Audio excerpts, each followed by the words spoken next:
నమస్తే అండి గురువుగారు. శ్రీమాత్రేనమండి. గురువుగారు, సంక్రాంతి పండుగ రోజు, మన తెలుగువారి పెద్ద పండుగ రోజు కొన్ని క్రతువులు చేస్తూ ఉంటారు. అవును. ముఖ్యంగా భోగి నాడు భోగి పళ్ళు పోస్తూ ఉంటారు. అవును.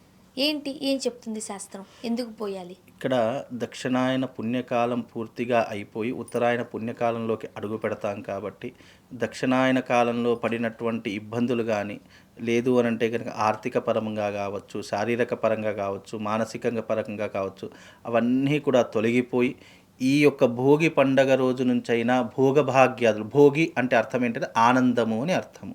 కాబట్టి ఈ యొక్క భోగి పండగ రోజు నుంచైనా ఆనందము అలాగే సంతోషము కలగాలని ఒక ఉద్దేశంతో చిన్న పిల్లలను కూర్చోబెట్టేసి భోగి పళ్ళు పోస్తూ ఉండడం అనేటటువంటి, అంటే మన యొక్క సంతతి ఏదైతే ఉంటుందో అది వృద్ధిలోకి రావడానికి, అభివృద్ధిలోకి రావడానికి ముఖ్యంగా ఈ యొక్క భోగి పళ్ళను పోయడం అనేటటువంటిది ఆచారంగా చెప్పడం జరుగుతుంది. అంటే మనకు సిరి సంపదలు అనేటటువంటివి ఏ రకంగా తులతూగుతూ ఉంటాయో అలాంటి సిరి సంపదలు ఎప్పుడూ కూడా విరాజిల్లుతూ, అంటే నీకు ఆకర్షింపబడుతూ ఉండాలి అనేటటువంటి ఒక భావనతో ఈ యొక్క భోగి పళ్ళను పోయడం అనేటటువంటిది ఆచారంగా జరుగుతూ ఉంటుంది.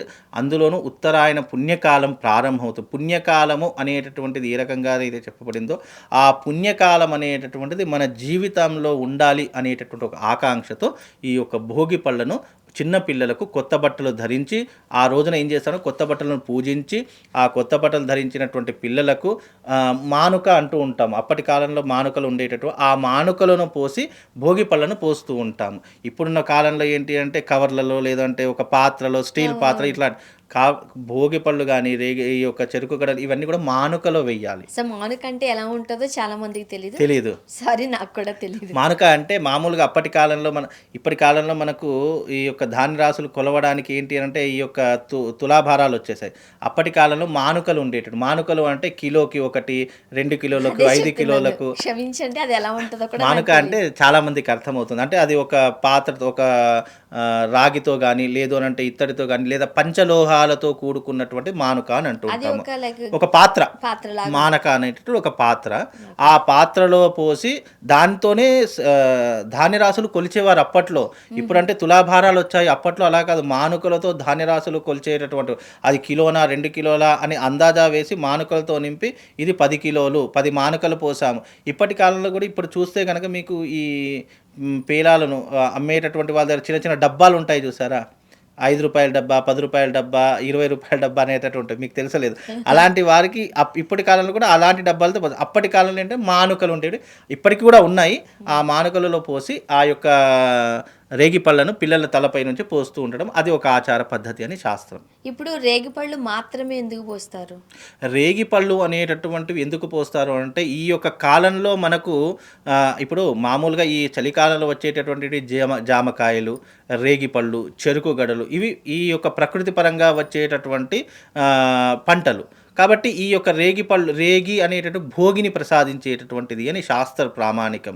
కాబట్టి రేగి పళ్ళను పోయడం వల్ల భోగభాగ్యాదులు నువ్వు సంపాదించుకుంటావు, నీలో ఉన్నటువంటి నెగిటివ్ ఎనర్జీ అంతా కూడా తొలగిపోతుంది, దక్షిణాయన ఇబ్బందులు పడినటువంటి కష్టాలు తొలగిపోతాయి అనే ఒక ప్రతీకతో రేగిపళ్ళు ఒకటే కాదండి, చాలా పోస్తూ ఉంటారు. రేగిపళ్ళు పోస్తారు, జామకాయలు పోస్తూ ఉంటారు, జామకాయలు కట్ చేసి వేస్తూ ఉంటారు, అలాగే చెరుకు గడలు కూడా పోస్తూ ఉంటారు. అంటే ఇవన్నీ కూడా ధాన్యంలో ఉన్నటువంటి వాటికి ప్రతీకగా, సిరి సంపదలకు ప్రతీకగా పోస్తూ ఉంటారండి. అందుకే ఇవన్నీ కూడా మనం ఆచారంలో ఉన్నటువంటివి. సనాతన సాంప్రదాయంలో మనిషి యొక్క సిరి సంపదలు పెరగడానికి ఈ యొక్క విధానమైనటువంటి పద్ధతిని మన పెద్దలు పూర్వీకులు అలవాటు చేశారు. అంటే దీని వెనక సంస్కృతి సాంప్రదాయాన్ని నిలవెత్తు నిదర్శనాన్ని చెప్పి ఈ రకమైనటువంటి భోగ భాగ్యాదులను ప్రసాదించుకోవాలి అనేటువంటి ఉద్దేశంతో ఈ రేగి పళ్ళను వేస్తూ ఉంటారండి. చిన్నపిల్లలకు మాత్రమే వేస్తారు కదా? చిన్నపిల్లలకే అండి, పెద్దవాళ్ళకి కాదు. కేవలం అబ్బాయిలకి, ఎవరికైనా, చిన్నపిల్లలు అనేటటువంటి వారు అమ్మాయిలైనా అబ్బాయిలైనా ఎవరికైనా ఈ యొక్క రేగిపళ్ళు, భోగిపళ్ళు, ఆ తర్వాత వచ్చేసేసి చెరుకు గడలు, ఇవన్నీ కూడా వేస్తూ ఉంటారు. అలాగే చిల్లర పైసలు కూడా వేస్తూ ఉంటారండి. ఏజ్ ఏమైనా ఉందా ఇంతవరకు? మినిమం 10 సంవత్సరాలు, లేదంటే మ్యాక్సిమం ఒక 15 సంవత్సరాలు కూడా చాలా పెద్దగా అయిపోతారు. 10 సంవత్సరాల్లో పిల్లలకు వేస్తే చాలా చూడడానికి కూడా ఆనందంగా ఉంటుంది. అదే పెద్దవాళ్ళకు వేశారనుకో చూడడానికి చాలా చండాలంగా ఉంటుంది. కాబట్టి చిన్న పిల్లలకు వేయడం అనేటటువంటిది ఒక ఆచారం. ఎందుకు అంటే వాళ్ళ దినదిన ప్రవర్తన క్రమవర్ధమానంగా వృద్ధిలోకి ఎదగడానికి వేసేటటువంటి ఒక చిన్నపాటి ఆనందంగా జరుపుకోవాల్సినటువంటి ఒక సందర్భం అది. ఓకే. ఇప్పుడు ఆ సంక్రాంతి రోజు మనం ఇంకొకటి వింటూ ఉన్నాము. అరిష్టం వస్తుంది. అవును. అండ్ సంక్రాంతి రోజు ఒక్క బిడ్డ ఉన్న తల్లిదండ్రులకి ఏదో జరగబోతోంది. చాలా ఇన్ని గాజులు అవును. ఇన్ని వేసుకోవాలి. గాజులు వేసుకోవాలి. ఒక బిడ్డ ఉన్నటువంటి వాళ్ళకి గాజులు మనం దానం చేయాలి. దానం చే దానం చేయాలి. ఇవన్నీ కూడా అపోహలండి. ఇది శాస్త్ర ప్రామాణికం ఎక్కడా కూడా లేదు. అందుకే నేను చెప్పా, సంక్రాంతి పండగ అనేటువంటి ఆనందంగా చేసుకోవాల్సిన పండగ కానీ అపోహలకు తావివ్వకూడదు. ఏదో జరిగిపోతుందని భయభ్రాంతులకు అస్సలు చెయ్యకూడదు. మీరు అలా చేశారా అది పెద్ద అరిష్టము. ఇలాంటి అరిష్టాలు అసలు సంక్రాంతి రోజున సంక్రాంతి కీడు అంటే ఏంటి? దక్షిణాయన కాలం అనేటటువంటిది, దక్షిణాయన కాలము కీడు అనేటటువంటిది వెళ్ళిపోయి ఉత్తరాయణ పుణ్యకాలంలోకి అడుగు పెడతాము అనేటటువంటిదే పండగ తప్ప, ఇక్కడ ఉత్తరాయణ పుణ్యకాలంలో అడుగు పెట్టడానికి మన శక్తిని పెంపొందించుకోవడానికి చేసుకోవాల్సిందే తప్ప, కీడు అన్నదానికి అర్థం ఏంటి? దక్షిణాయన పుణ్యకాల కీడు వెళ్ళిపోతుంది, ఉత్తరాయణ పుణ్యకాలంలోకి అడుగు పెడుతున్నాము అనేటటువంటిదే దీనికి ప్రతీక తప్ప, కీడు అనేటటువంటి మన వాళ్ళు ఏం చేశారు అని అంటే కనుక ఇదేదో కీడులా ఉంది. ఒక కొడుకు ఉన్నటువంటి వాడు గాజులు దానం ఇవ్వాలి, స్త్రీలు తప్పకుండా గాజులు తీసుకోవాలి, లేకపోతే అరిష్టం అవుతుంది, లేదంటే ఇంటికి కొబ్బరికాయ కొట్టాలి, లేదా పెరుగు దానం ఇవ్వాలి. ఇలాంటివి చాలా అపోహలు గతంలో జరిగాయి. కాబట్టి శాస్త్ర ప్రామాణికమైనటువంటిది ఏదైతే ఉంటుందో దాన్నే విశ్వసించాలి. చాలామంది చెప్తున్నారు కాబట్టి చాలామంది విశ్వసిస్తున్నారు. నిజానికి కీడు అనేటటువంటిది ఏమీ లేదు. దీన్ని ఆనందంగా జరుపుకోవాల్సిన పండుగ. ఒక కొడుకున్నా, ఇద్దరు కొడుకులున్నా, 10 మంది కొడుకులున్నా ఏమీ అపోహలు లేవు. దీన్ని ఆనందంగా జరుపుకోవాల్సింది. ఆ సౌభాగ్యమైనటువంటి వస్తువులు తీసుకోవాలి అనేటటువంటి శాస్త్రం తప్ప, ఒక కొడుకు ఉన్నటువంటి వాళ్ళు ముత్తైదులు తప్పకుండా గాజులు దానం ఇవ్వాలి, లేదా పసుపు కుంకుమలు దానం ఇవ్వాలి. ఇలాంటివి చాలా రకాలైన అపోహలు చెప్తూ ఉన్నారు.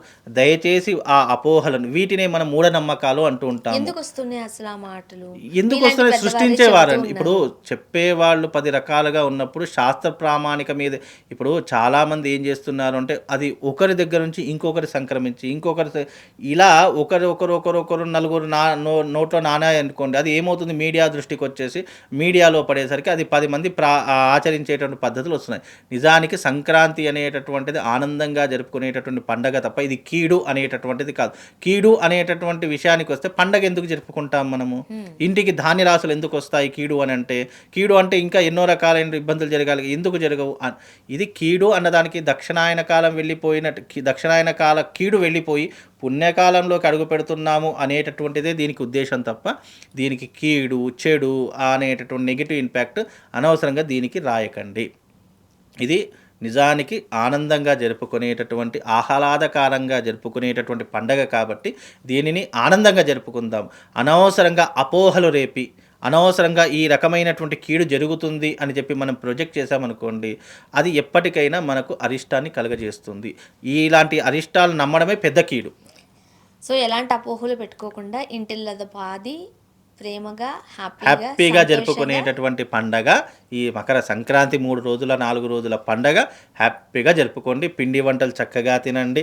ఈ రోజున చక్కగా గాలిపటాలు ఎగరేసుకోండి. చక్కగా ఆహ్లాదకరంగా ఇంటిల్లిపాది ఇంట్లో ఉండి జరుపుకోండి. అనవసరంగా పండగ వచ్చింది కదా అని చెప్పేసి తాగి తూగి రోడ్ల మీద దొరికి పడి, ఎందుకంటే ఈ న్యూ ఇయర్కి చూసామంటే చాలా అకృత్యాలు జరిగాయి. అంటే తాగడము, తూగడము, రోడ్ల మీద పడిపోవడము, ఏదో రకమైనటువంటి ఒక హాలుసినేషన్లో ఉండడము, ఇవన్నీ అంటే పండగ అనే వాతావరణానికి ఇప్పుడు ఉన్నటువంటి జనరేషన్ ఎలా కల్పిస్తారు? పండగ వచ్చిందంటే తాగుదాం, తిందాం, ఎంజాయ్ చేద్దాం, ఆ రకమైన ధోరణి. పండగ అనేటటువంటిది ఇంట్లో ఉన్నటువంటి భార్యాబిడ్డలతో జరుపుకునేటటువంటి ఒక ఆనందమైనటువంటి పండగ, వ్యసనాలకు దూరంగా ఉండేటటువంటిది పండగ. అలాగే మన ఇంటిల్లిపాది భార్య బిడ్డలతో చేసుకునేటటువంటి పండగగా ఉండాలి తప్ప రోడ్ల మీద తాగి పోలీస్ స్టేషన్లో దొరికి చేతిలో బోర్డులు పట్టుకొని ఇలాంటి పండగ మాత్రం అస్సలు చేసుకోకండి. అదే అన్నిటికంటే పెద్ద కీడు, ఇదే కీడు. కాబట్టి ఇలాంటి కీడుని మాత్రం దూరం పెట్టుకోండి. సో అందరూ ఇంటిల్లిపాది సంతోషంగా జరుపుకోవాలని మనస్ఫూర్తిగా కోరుకుందామండి. ధన్యవాదాలు.